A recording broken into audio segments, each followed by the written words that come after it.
Spice dano ndazo obutitiizi okoze kintu kyembadde sitasuubira Sheebah kalungi mukwana amazina ayinukula Spice Diana bannange ono olutalo dosi lwakuggwa ate n'omukola olutalo nga kale nga mwenna temukola mulimu gumu naye kyewuunyisa bonna bakola mulimu gumu ate bonna bakazi n'abakazi bannange nze ngamba oba ebyo byalivuddewo ne muddamu ne mutereera nga bemubadde naye nga sinaba kuba nga nkutuusaako Sheebah kalungi byagambye Spice Diana manyi Spice Diana ennaku zino yabadde yeevuumuula ati munnange ebiki ati munnange ebiki nga Sheebah kalungi asiise kati munnange bagamba wonjigirize nnyo ennyindo oba ogireeta omusaayi agambye mukwano kansooke nange nveeyo mu kamooli ate nkubuulire munnaye oyinza olowooza siina mu mwana naye omumwa ogwogera nkola ki ngulina ate saagala onninnyeko ekyenkomeredde bannange ka vidiyo nkayina mu maaso awo ne bambi okusaba eno vidiyo sooka ogimpereka like era n'ensaba mukwano gwe wenna ate nakusubscribe ngano ku buyinza Sylvia News si mukwano subscribinga era onyigende mu notification bell oleme kusubwanga buli kimu kyonna kyemba nteekayo bannange ate ejjajja ikyuli kati simanyi sayidi kijaliko kuba we Sheebah kalungi asabuddeyo bikannyo ate wa Spice Diana bannange ate awowo kikabuka naye ngenda kubanga mubatuusaako anti jjajja ikyuli bannange n'olutalo lw'abakazi n'abakazi ddo simanyi gye luggwera naye nze wendoddo batuusaako lwonna era simanyi my sister wow sister wakati go unfollowings waliose yes unfollow that person nange ikyuli ku unfollowing yawo nayombye n'omuntu kumacha ng'olweggulo nkulaba opepeya naye kolo kwegamba olweggulo olwemufunya olupepeya bulijjo nga tamuzinira yamuvaako dda mu dansi abeereri wa Bafana mwakoledde liita dansi olw'erinnya Roja era liita dansi olwomusanyufu mwamwongedde siteepu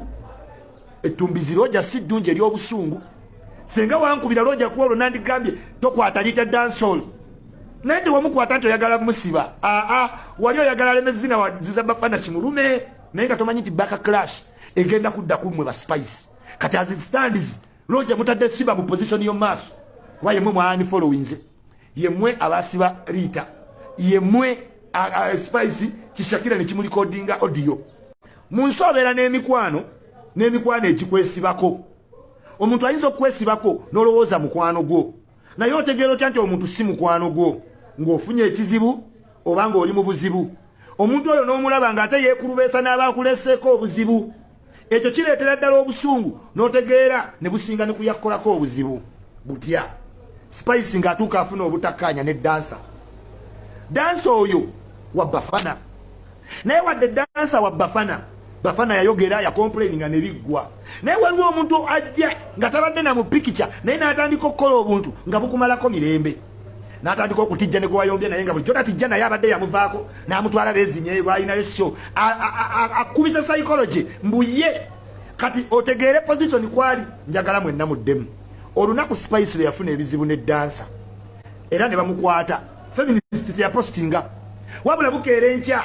apostinga ka vidiyo nga beezinya nga pretendinga nti mbadde simanyi ngamba Roja muga Roja ebintu bino nabikubalira wagaana Spice lwe yakola pate n'oyita Sheebah lwe watta gemu y'omwana nagamba tomuyita n'omuyita ng'ate katikkiro waali nenkugamba music is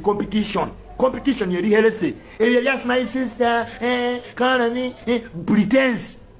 this is a hard game weweetaaga competition at best era nze nasanyukidde nnyo bashibaholics ne Spice gadget music azeemu vibrance naye ebintu byatwegatte bisuula music kati ennyimba kazifulume ama Spice gadget kirira mu studio bali abalala nti alina okugenda ewaagana gadduke agana gamuyiiza oluyimba awo oyina studio kirira wansi omukube eŋŋoma weeto Kamiro ne Bobi Wine we bawamba bannaabwe ne Bebe Cool kati ekyo tukizeemu kuba music alakinga vibrance simanyi twegatte let's unite for what twajja kukola set why should we unite Spice ne mugamba ogenda otya kushya Sheebah ne weezinisa ne manyino jamu engatto simanyi my sister wo waawa akajaja akakulinga yali akutaddeko n'ekivulu wano ne bapretendinga simanyi wikeya bakulimba ate abakazi they cannot Irene namubiru yesonyiwa ne Juliana naye ddi wobalaba banywa kyayi ddi bamala ne bifa emyaka 10 n'etaano beesonyiwa we beesanga boga naye ddi wobalaba nga bakirinze ddi abakazi okiringa igo ziba zibaweddeko ne be bagoba babiweddeyo nga woolaba bano b'obsession bakadde abo they meet nalabye oli Brenda nga bamiitinze nga yakaddi oyo yalina olugezigezi yakaddi wa yenna yeegwamu ti abo they can meet era ni lukomande leira kayondo they can meet kubanga bye bagoba byaggwayo byaggwayo basharinga abasajja ne bekola ki ne banywa sigala ne banywa enjaga ne byaggwayo kati awo deikani likonsayi kakati Sheebah mugezi abalizavudi talina kintu kyonna kyakolera bannayuganda okujjako balimbambu ndi feminist tomulabangako ng'akyalidde wadde omulema tomulabangako ng'omukazi wadde mu ddwaliro tomulabangako ng'addiza omuntu nti kwatayo akantu nedda naye nga ye amanyi atambuza ekigalo kimu feminist kakati Spice